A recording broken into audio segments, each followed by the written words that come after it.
Aujourd'hui en vrac, à l'ancienne. Splendide.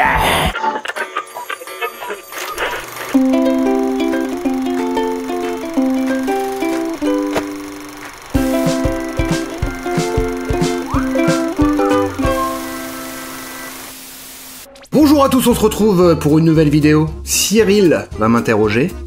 Comment tourner nos premières vidéos. Il y avait personne pour nous interroger derrière la caméra. On n'avait même pas de Monsieur Esclave à l'époque. Arrête, tu vas me faire pleurer là. Alors il y a un gage, je vais vous montrer ce que c'est incroyable. le pire gage. C'est le pire gage qu'on ait fait en studio braque. Alors si vous connaissez la chaîne et que vous la suivez depuis longtemps, vous devez savoir qu'on a fait déjà des choses horribles.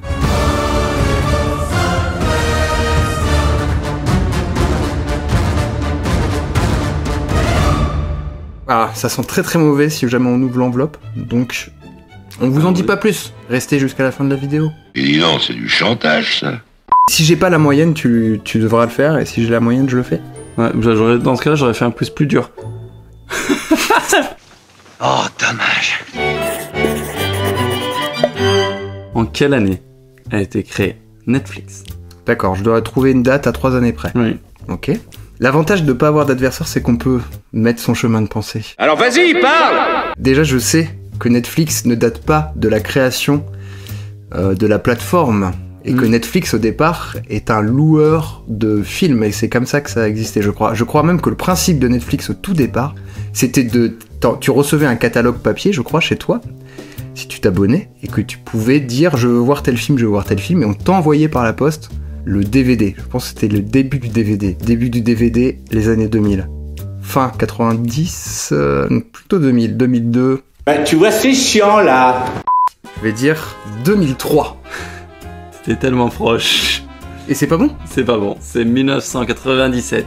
Ah là là. Mais ton cheminement était bon, tu étais très cultivé. Bravo. Je n'aime pas les compliments. Que signifie le mot canadien pénispliqué? C'est un mot. Oui. C'est pénispliqué. Pénispliqué. Très mauvais cet accent. Mais... Pénispliqué. Arrête tes salades avec ton accent bidon. Imagine t'as un pote qui arrive et fait « Putain, en ce moment j'ai un truc là. » Bah au niveau des parties. Bah allez, tu vas me le pénexpliquer là direct. Péné, des pattes, peut-être. Où est-ce qu'il va chercher tout ça? Je dis que c'est du mansplaining. Tu l'as. C'est vrai, c'est ça? Oui. De dire qu'un homme qui va surexpliquer quelque chose à une femme en général, pour lui dire « Moi je sais mieux, je suis un homme. » C'est ça. Pénis et expliquer. J'avais bon Ouais. dans le cheminement. Elie Semoun est le cousin de Patrick Bruel, Gal Gadot, Idris Elba ou Joaquin Phoenix. Alors le premier c'était Patrick Bruel. Je pense que c'est pas de la famille de Patrick Bruel, c'est le petit piège parce que comme c'est le Frenchie, c'est le français, qui sont tous les deux je crois de confession juive d'ailleurs. On pourrait se dire peut-être qu'ils sont cousins. Attention. Arrête. Idris Elba. C'est possible, par alliance. Si j'enlève tous ces deux personnes, il va me rester Gal Gadot et Joaquin Phoenix. J'ai ouï dire que Joaquin Phoenix, ça fait de la famille en dehors des États-Unis. C'est marrant, c'est un truc qui me dit quelque chose. Mais je vais dire qu'il s'agit de Joaquin Phoenix. Perdu, t'étais presque. C'était Gal Gadot? Bah, la nationalité. Française? Les de quelle nationalité, Gal Gadot? Elle est pas israélienne? Ah yes, ok. Bah, c'était Patrick Bruel. C'est vrai? Oh le coquin. Qu'est-ce que le syndrome de la Schtroumpfette au cinéma? Je pense que j'ai une idée de ce que ça pourrait potentiellement être. Si je réfléchis en termes de schtroumpf, une schtroumpfette, On la schtroumpferait bien. Tu dégages quelque chose de malsain, quoi. dans le pays des schtroumpfs, il y a beaucoup de schtroumpfs, mais il n'y a qu'une seule schtroumpfette. Du coup, au cinéma, le syndrome de la schtroumpfette, c'est quand il n'y a que un seul personnage féminin dans tout le film. On le valide même si c'est la surreprésentation d'hommes par rapport au nombre de femmes dans Dans le cinéma? Ouais. C'est tellement injuste. Nicolas Cage Nicolas Cage, oui. est le cousin de Sofia Coppola, Mhm. Pierre Ninet, Mhm. Paul Mirabel Sylvester Stallone. J'ai la réponse. Nicolas Cage est le cousin de Sofia Coppola et du coup, l'oncle de Nicolas Cage, c'est Coppola. Il est fort le salaud. Combien de fois un homme éjacule-t-il en moyenne dans sa vie? Non, attends, c'est quoi cette question à la con là? On va dire que c'est à 1000 près. Waouh. Est-ce qu'il faut vraiment que je fasse des calculs en imaginant dans ma tête le nombre de fois? Moi, je t'imagine bien en dessous de la moyenne. Ah, je sais pas comment je dois le prendre. Et qu'est-ce que tu insinues par là, si j'ose dire? J'ai fait des petits calculs. Il y a 52 semaines par an. 52. Ah toi tu fais, oui, une fois par jour. 52. 7 fois 52. 14. On fait 6. C'est n'importe quoi. Pas à partir de 13 ans, sachant qu'à partir de 13 ans on y va un petit peu moins bien sûr. On fait ça entre copains. Chaussettes. C'est marrant parce que là, d'après mes calculs, c'est exact. J'ai un nombre exact. Je pense que j'ai un nombre exact. 12 649 fois. C'était 7200. C'est à peu près le chiffre que j'aurais, effectivement. J'ai doublé. Arrêtez vos conneries, Cyril, hein? Christopher Uvju est le cousin de... C'est le mec qui joue Tormund dans Game of Thrones. Copain de Jon Snow, le sauvageon. C'est le cousin de Gaspard Ulliel, Mads Mikkelsen, Isabelle Nanty ou Viggo Mortensen. Viggo Mortensen qui parle aussi très bien français. Et qui a réalisé des films avec des équipes françaises d'ailleurs. Petite anecdote comme ça, mais je lâche en fait, c'est des cadeaux. C'est par hasard que j'ai fait beaucoup de cinéma indépendant. Sauf que la réponse, c'est Isabelle Nanty. Tu la connaissais? Je m'en suis rappelé quand tu l'as dit, j'ai fait ah oui, ça j'avais lu ça quelque part, j'avais trouvé ça tellement what the fuck. C'est assez incroyable cette histoire de cousin. Pourquoi la plupart des bébés naissent la nuit? Pourquoi la plupart des bébés naissent la nuit? Cela peut faire partie de notre héritage évolutif. Nos ancêtres vivaient en groupe actif et dispersés pendant la journée et se réunissaient pour se reposer la nuit. Petite référence aussi à ton explication que tu répètes très souvent sur l'éjaculation précoce. Raconte-le, tu adores raconter cette histoire. L'éjaculation précoce est due à un héritage, un patrimoine évolutif qui voulait que les hommes devaient se reproduire le plus rapidement possible derrière des fourrés pour éviter de se faire attraper par des prédateurs. Tu m'as l'air bien jeune pour avoir connu cette époque. Ça sent le pipeau ton histoire. Le pipeau. Et normalement quand ça se fait, tu fais un petit mouvement à la fin.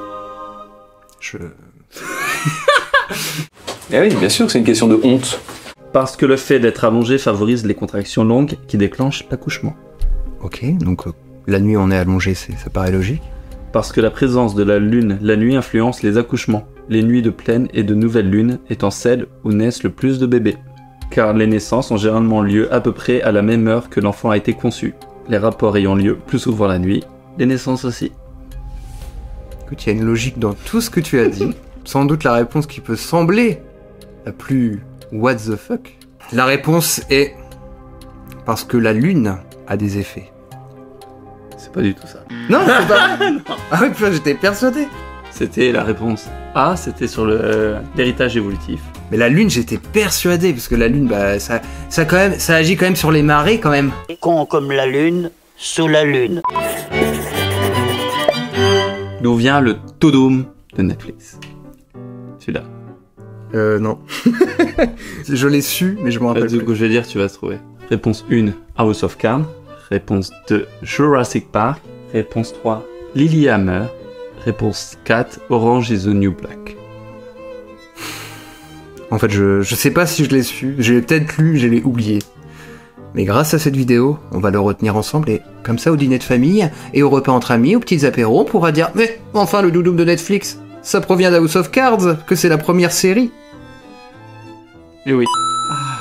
Moi quand je le vois, je me dis pas « Ah en fait, c'est ça !» Il tape du poing sur la table. Ouais. Il fait Oh! Ah oui, effectivement. Pour le coup, c'est assez peu retouché même. Ouais. Pourquoi Mario Bros a une moustache? Parce que le créateur était fan du premier Star Wars, où la plupart des pilotes ont des moustaches. Je tiens à préciser que même si j'ai déjà fait la réflexion dans des épisodes, j'apprécie beaucoup et ça participe de mon amitié avec toi, la manière dont tu prononces Star Wars. Star Wars. Star Wars. Oh bah on vient de Damien, c'est comme ça qu'on dit. Une fois j'ai dit Star Wars. Il me semblait bien que vous aviez un léger accent. C'est un hommage à Freddie Mercury. Son créateur n'avait comme référence de plombier que ceux que l'on voit dans les films porno. Did you bring your special tool? Yes, I did. Parce que c'est plus simple de faire une moustache qu'une bouche. Ah, ça, j'aime bien. J'aime beaucoup même. Mario, c'est un petit bijou en fait de création vidéoludique, bien sûr. Oh, c'est fantastique. Tout le gameplay est basé sur la création graphique du jeu, sur le design, c'est incroyable. Non, je sais pas la vidéo qui on a vu, mais on a vu la même. Ouais. Ah, je sais ce que c'est. Pourquoi est-il plombier? Il est plombier parce qu'il entre dans les tuyaux, et il entre dans des tuyaux parce que le design d'un tuyau force notre instinct de joueur à appuyer vers le bas pour y entrer. Tous les choix visuels et esthétiques de Super Mario Bros sont en fait des choix de gameplay déguisés. Crème de bâche que l'on admire. Du coup, on a retenu ça quand même, parce qu'on a vu cette vidéo il y a très longtemps, je pense. Mais comme quoi, on a retenu ça. Alors que nous, quand on voit nos vidéos, après on retient rien. Oh là là, mais oui, c'est vrai. Oui. Alors, la moustache de Super Mario, j'hésite entre la dernière réponse qui me paraît la plus logique et le Freddie Mercury. Je vais quand même dire que c'est parce que c'était plus simple à dessiner. La dernière réponse D, Cyril. Oh, tu as la bonne réponse, Thomas, bravo. Bon ben voilà, c'est fantastique, bravo Cyril, c'était très intéressant. Ça ne te gêne pas un peu de lui mentir comme ça?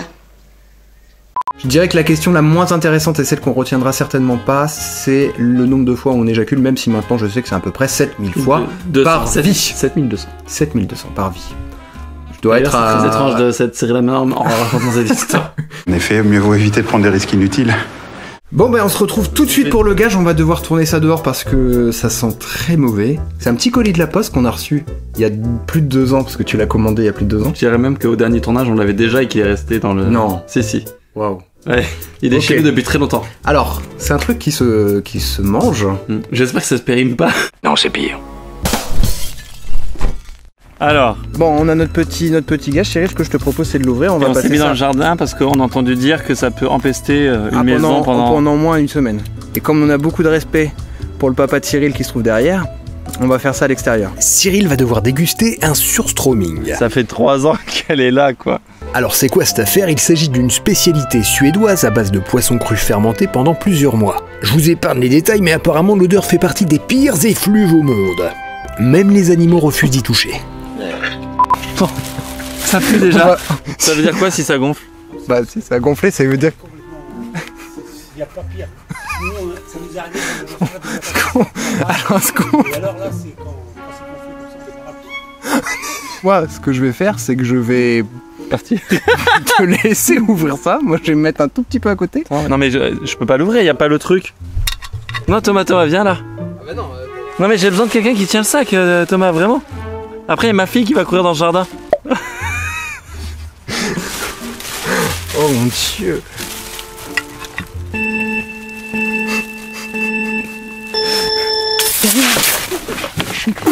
Oh,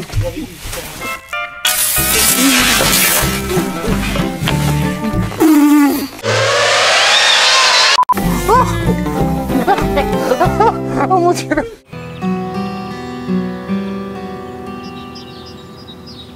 Nous sommes réunis ici pour l'enterrement de Cyril. C'est moi ou ça empeste encore? Avant de mourir asphyxié, Cyril a déclaré que le plus important pour lui, c'est que vous vous abonniez à la chaîne Studio Braque. non mais il a pas honte. On se rend pas compte, mais il a une odeur tellement immonde. J'ai jamais senti ça de ma vie. Ça sent le cadavre. Je sens encore son odeur. Bon, comme vous en doutez, Cyril n'a pas pu le manger. Je pense que là, il serait décédé en fait, parce que moi, je pensais pas que ça allait être une explosion de saveur comme ça. Il y a des mouches partout en plus qui sont arrivées très vite après. Tu crois? Ouais, je te jure. À très bientôt pour de prochaines aventures. Salut. À bientôt.